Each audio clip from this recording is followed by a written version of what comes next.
With this peculiar arrangement in place, on the 1st of February 1958, the United Arab Republic was proclaimed, with Nasser as its president.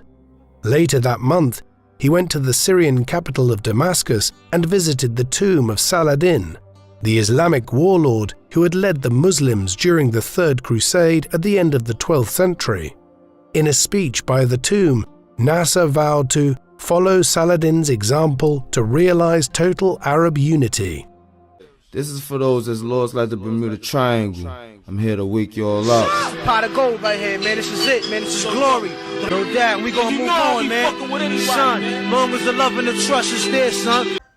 2015 have shown that there was substantial migration gene flow into Egypt during the first millennium of the Islamic period, which indicates change from the original population. Gamal grew up during a period of considerable instability in Egypt. For centuries, the country had been part of the Ottoman Empire, which ruled the Middle East and the Balkans from Constantinople, now Istanbul. Yet, with the decline of Ottoman power in the 18th century, Egypt had become increasingly autonomous. European influence increased here, following the opening of the Suez Canal in 1869.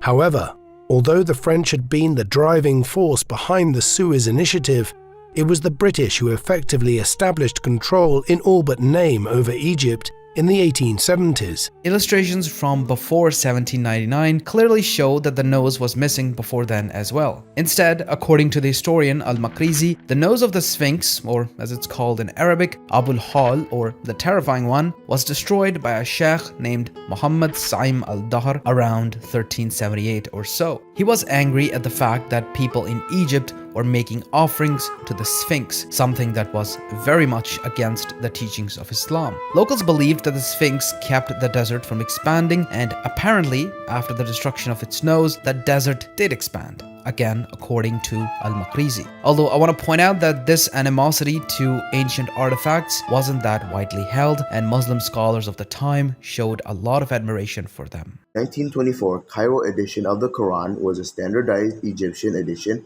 that became widely used and is now considered the official text of the Quran in most Muslim countries. The Cairo edition is based on the Hafs recitation. That fact could be the reason that people think that the Quran or the Quran Cairo edition was altered. But no, Hafs are not a version of the Quran, but rather a dialect and a style of recitation from the Prophet, peace be upon him. In April 1936, King Fuad I died and was succeeded by his son King Farouk I, who was welcomed as a more liberal ruler. Shortly afterwards, in August 1936, the Anglo-Egyptian Treaty was signed, which gave Egypt greater control over its foreign policy and led to the country joining the League of Nations in 1937. In 1944, the Arab League was founded, with its headquarters in Cairo, as an association which would further pan-Arab goals after the war. Many in Egypt viewed it as a means to fully end British rule in the country once and for all, once the war ended in 1945. Another pan-Arab goal concerned the situation in Palestine, a region which had been under British supervision since the end of the First World War.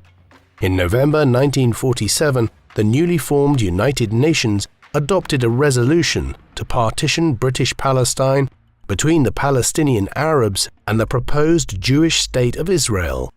Neighboring Arab states, including Jordan and Egypt, were opposed to the creation of an independent Jewish state on their frontiers.